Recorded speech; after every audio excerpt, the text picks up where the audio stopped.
impressive introduction.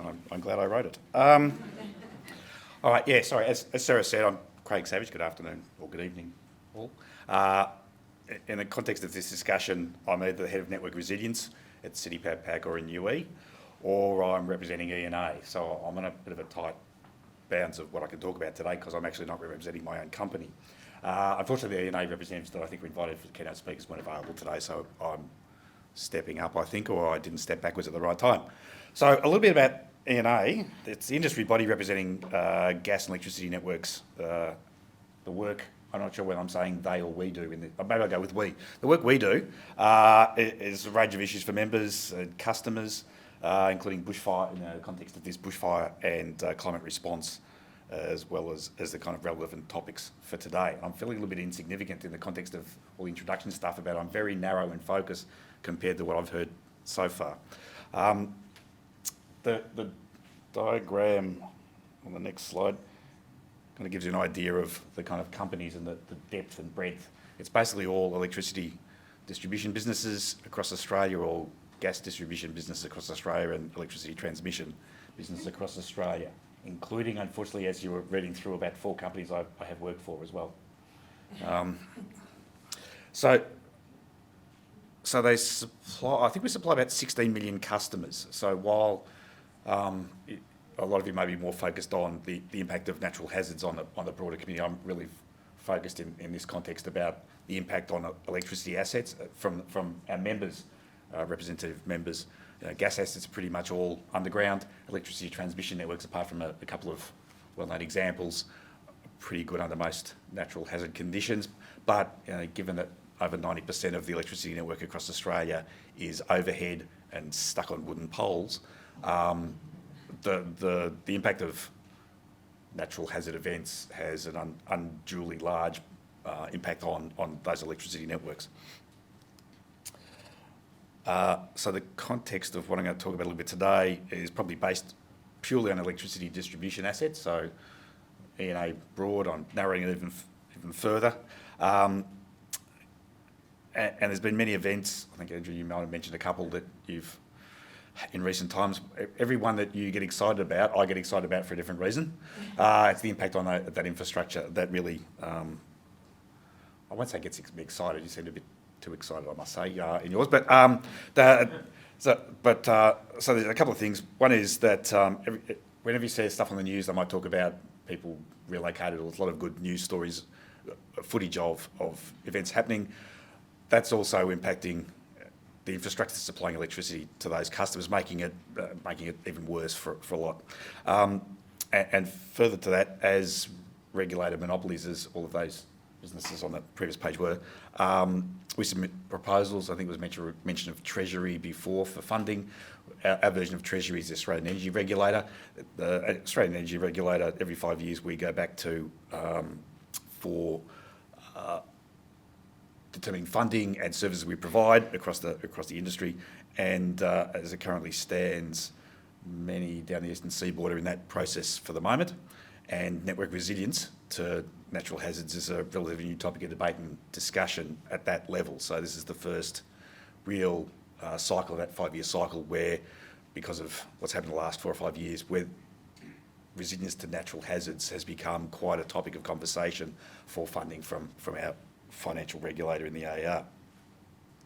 And to highlight just a few of those examples, ignore the pictures because I don't think they're particularly good, but we've got a range of climate variables affect our assets.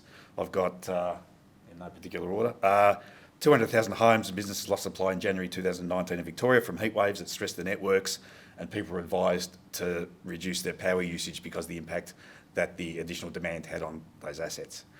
Again, in Victoria, in October 21, we had over 500,000 customers lost supply from strong winds and heavy rainfall. Crews faced, you've got guys who go out, forest fire, kind of feel, guys who go out there in the middle of storms, in the middle of pretty poor conditions to try and do the best for the community in restoring supply. Wouldn't be uncommon for a lot of industries here. But they couldn't get access to assets for quite some time because of fallen trees and stuff, and blockage of roads. We've got precipitation, which I didn't really think was going to be a big deal for us, but apparently in Sydney, as I'm getting this information together on behalf of VNA, February 2020, they had the heaviest downpour of rain in 30 years, and 100,000 homes lost supply from those precipitate events. I was talking to someone earlier on. South Australia lost 850,000 customers in 2016 from extreme winds, rain and multiple lightning strikes, damaging the transmission infrastructure. 1920 bushfire season had somewhere over 5,000 power poles were burnt, which made work for those utilities a hell of a lot harder in actually restoring supply. That was across Victoria and New South Wales. And then we've got some compound extreme events.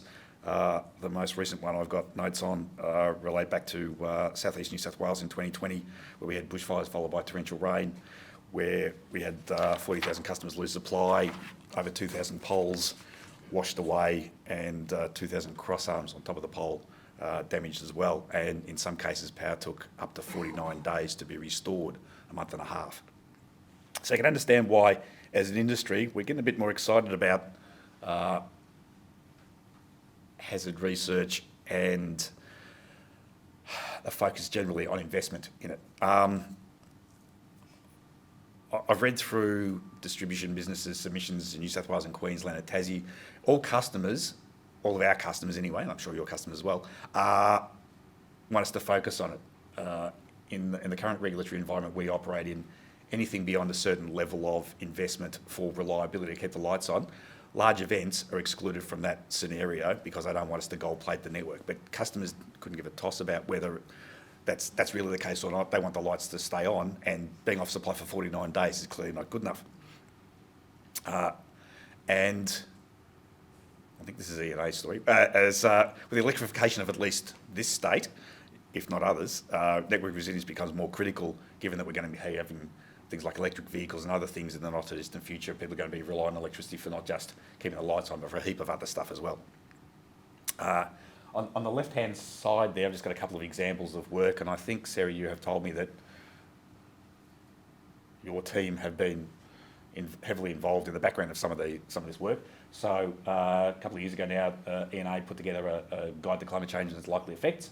The top left, the New South Wales, Queensland and Tassie and Northern Territory, I think, put together some stuff on network resilience and what a framework around decision making that they submitted to the AER, which is the second document there. And the document at the bottom, I think I actually lifted a picture for this presentation, which, Andrew, you had as well on customer or community resilience, which was work done with CSIRO for ENA in recent times, but was supported by your team as well. And so there's been a fair amount of recent focus, not just from us, but to us. I've still got the Dell logo up there, sorry, Deca guys. But Deca did a network resilience review, it was probably 12 months ago now, if not a little bit longer ago, on options for resilient investment. We've got critical infrastructure bill, requires us to consider it now, given that we supply critical infrastructure across the network and across the country, actually. AER expects us in our regulatory submissions. Sustainability Victoria released a Decade of Action review, I think about 12 months ago as well. ENA did the work that I had on the previous slide. And the other thing on top of that, I think, is sustainability reporting. There's a lot of us as in the industry are now doing ESG type reporting. The sustainability reporting in there tends to cover sustainability of lots of things, but in most cases that I've read, it also covers sustainability of keeping the lights on, from our industry at least anyway. So it's got both investor excitement, it's got government excitement, it's got industry excitement. There's a hell of a lot going on in this space, and I think probably to one of Andrew's points earlier on, there's probably a lack of data that we could use, or a lack of engagement possibly actually from our point of view from the industry on what information we need to make informed decisions to make those strategic decisions.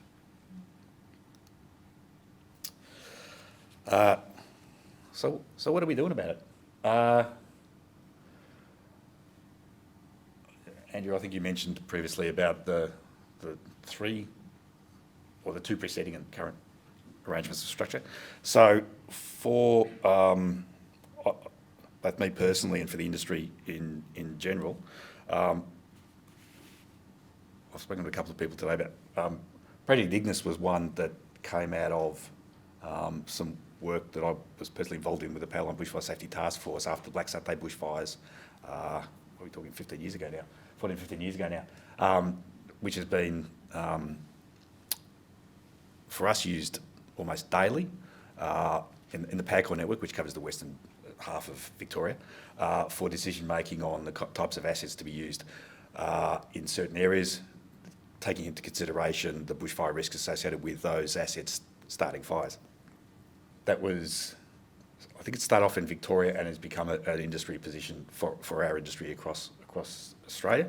Project Ignis 1.2 is one that was done specifically for Powerlink for North, which is the Queensland Transmission Company, which followed on from the Project Ignis work for E&A as an industry. And that started to inform their investment decision making as it has in Victoria. In fact, I think Project Ignis, in the Victorian context, was the supporting tool behind, I think it was originally $450 million of investment in bushfire risk reduction for the electricity industry in Victoria. That was what was originally proposed. I think it may have got closer to $1 billion, but yeah. Yeah, 700 million it got to. Yeah. Obviously, cost escalators are shocking in these things. But yeah, so it substantiated, it was the supporting information behind a hell of a big investment on electricity infrastructure, making our network safe, predominantly focused on Powercor in the west, which I'm representing, and AusNet in the east. So just a couple of examples of what me and we have been involved in the past. Currently, we're also, as Sarah said before, NRHRA participants. We're end users of some of the work that's been done. This was the example, Andrew, that I think you had a bigger picture of.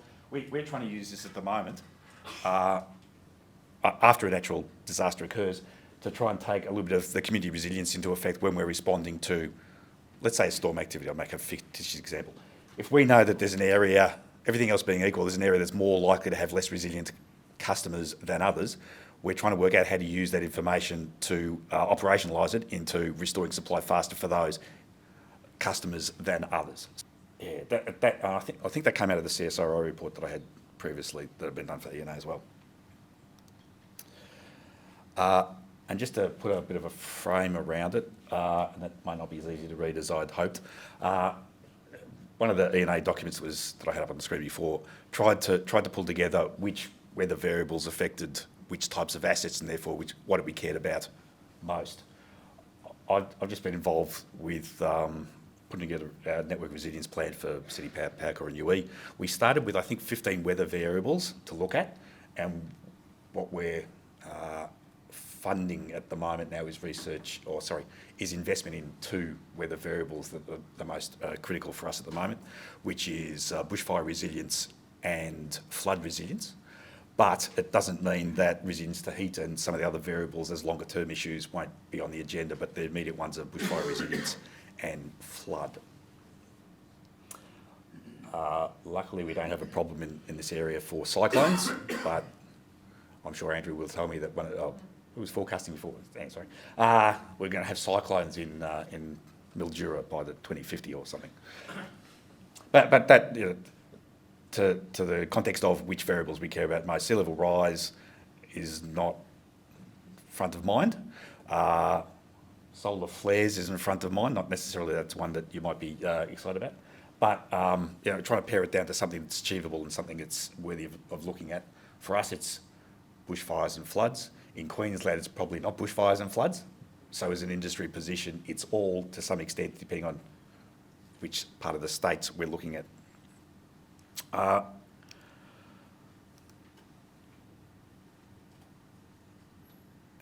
Sarah made me promise that I come up with some ideas about what we care about. And given I'm representing E&A, this is my list, not their list, because their working group hasn't been set up. I think we're supposed to start today, but I checked with Dawson and I don't know where the meeting happened. So this is what E&A cares about for the moment as electricity industry. Bushfire consequence modelling.